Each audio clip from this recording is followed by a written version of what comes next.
Yesterday, Wednesday, a state board rejected the Times Square casino bid. Did I lie? Did I not tell you them crackers was not finna get Jay-Z no damn casino in New York City? Did I not tell y'all that?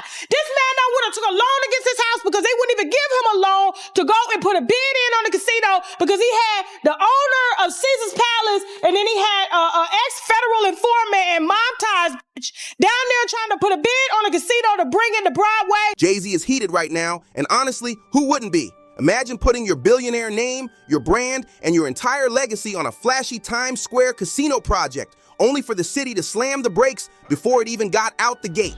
And then, just a few days later, Nas, the same Nas who once ethered Jay in the most legendary rap beef ever, swoops in with a green light for his massive $5 billion Queens casino plan. The timing? Almost too perfect, like it was scripted for maximum humiliation.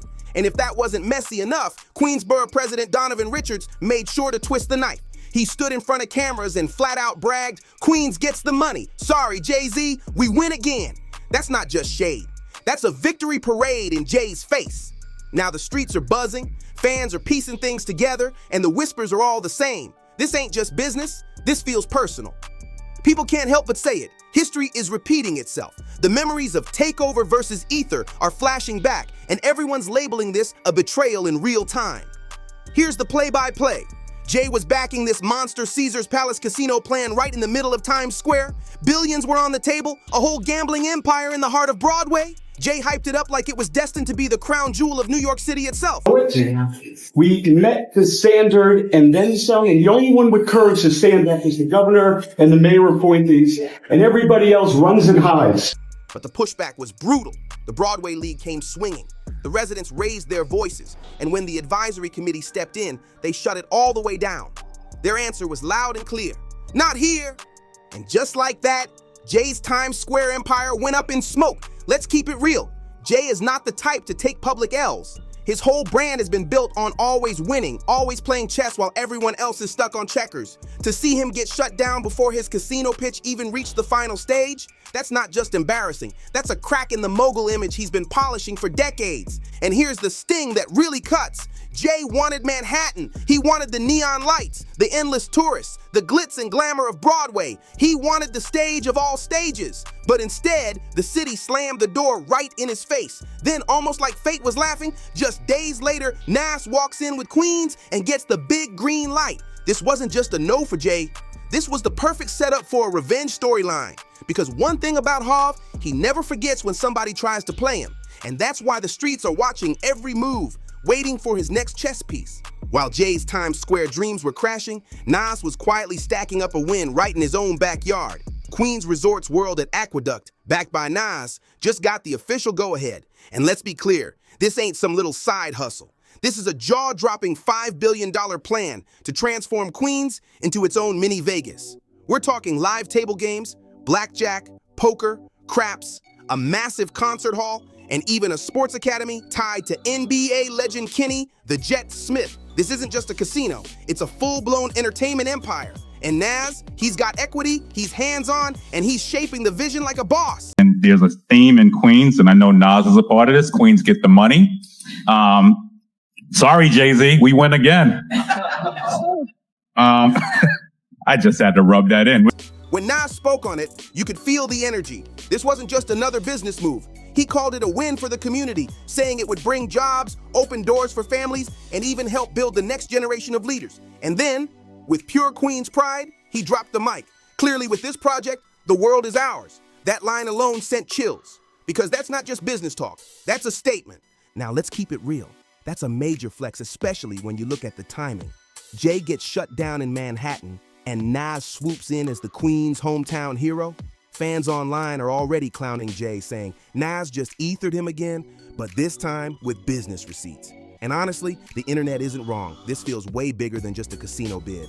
On paper, sure, it's two rap icons turned moguls chasing billion-dollar deals. But for Jay, this cut goes way deeper. This wasn't just about losing a project, it was about losing to Nas. And that hits in a way no other L does. Jay's entire image has always been Brooklyn's golden hustler, the one who flipped street grind into an empire. From Rockefeller to Rock Nation to billionaire status, his whole persona is built on being the smartest man in the room, the guy nobody can outmaneuver. But here's the twist. Nas has this history of popping up right when people count him out and making Jay look not so untouchable. Think back.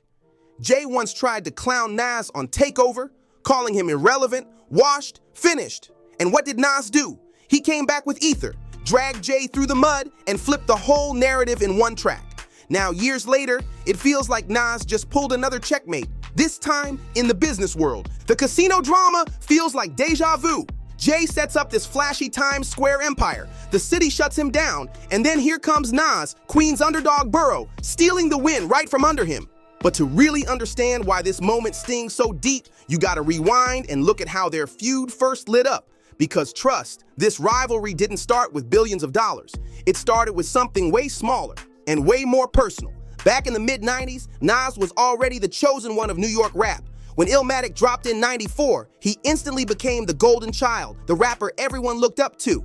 Meanwhile, Jay-Z was still clawing his way to respect. His debut Reasonable Doubt dropped in '96. Iconic today, no question. But at the time, it barely even touched the charts. And here's where it got sticky. Jay wanted Nas to appear in his video for Dead Presidents, but Nas never showed up. Instead, Jay went ahead and sampled Nas's voice for the hook without even asking. Nas wasn't feeling that at all. From that moment, the tension was locked in. It was like Jay was chasing Nas's crown, while Nas treated Jay like a younger competitor who needed to stay in his lane. That dynamic, it never really went away. And if you've been paying attention over the years, you know the pattern. Jay has always had this habit of trying to one-up Nas, while Nas has a way of stepping in at the perfect moment to remind Jay he's not invincible. But the real sparks flew after Biggie's death. After Biggie's death in '97, the whole city was left asking one question: who's next to wear the crown? And that's when the quiet tension between Jay and Nas exploded into a full-blown tug of war for New York's throne. Jay looked at himself as the natural heir. He was dropping consistent heat, linking with the biggest names in the game, and stacking moves to build his empire brick by brick. Meanwhile, Nas already had that chosen one aura stamped on him from Illmatic. But here's the problem. His follow-ups weren't hitting the same way, and the whispers started. People began saying maybe Nas had fallen off. And Jay? He wasn't about to let that narrative fade. He fanned the flames every chance he got. On tracks like Where I'm From, Jay laced subliminals, sliding in slick shots that basically crowned himself the new king of New York. Nas wasn't just gonna let that slide though. He fired back with his own coded jabs, like on We Will Survive, where he hinted Jay was forcing himself into Biggie's vacant spot. The fans ate it up, dissecting every bar, every line, because they knew the war was brewing. Suddenly, it wasn't just about music anymore. The city itself was split. Brooklyn versus Queens. Jay, the hustler turned mogul, against Nas, the poet from the projects. The debate got bigger than rap. It was about who truly held New York's legacy in their hands. And as I mentioned earlier, the whole thing came to a boiling point in 2001 with two tracks that didn't just make noise, they changed hip-hop forever.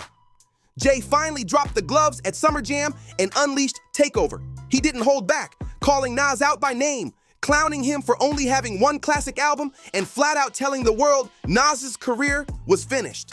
The crowd went crazy, losing their minds like they were witnessing a funeral for Nas's reign. For a moment, it looked like Jay had secured the W and snatched the crown for himself.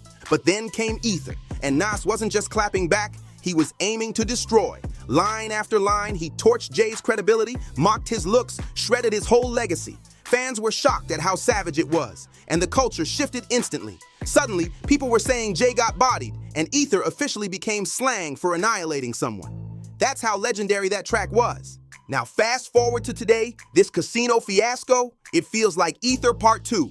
The parallels are too clear. Jay, overconfident and loud, thinking the Times Square deal was in the bag. Then boom, Nas slides in with Queens and walks away with the win nobody saw coming.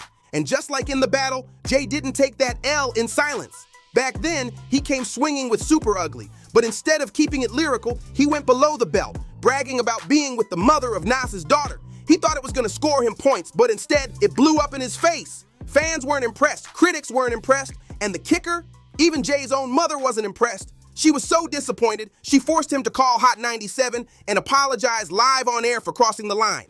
At that point, the tables turned. People started seeing Jay as the aggressor, while Nas became the survivor who refused to fold. And that shift, it's exactly why their rivalry never really died.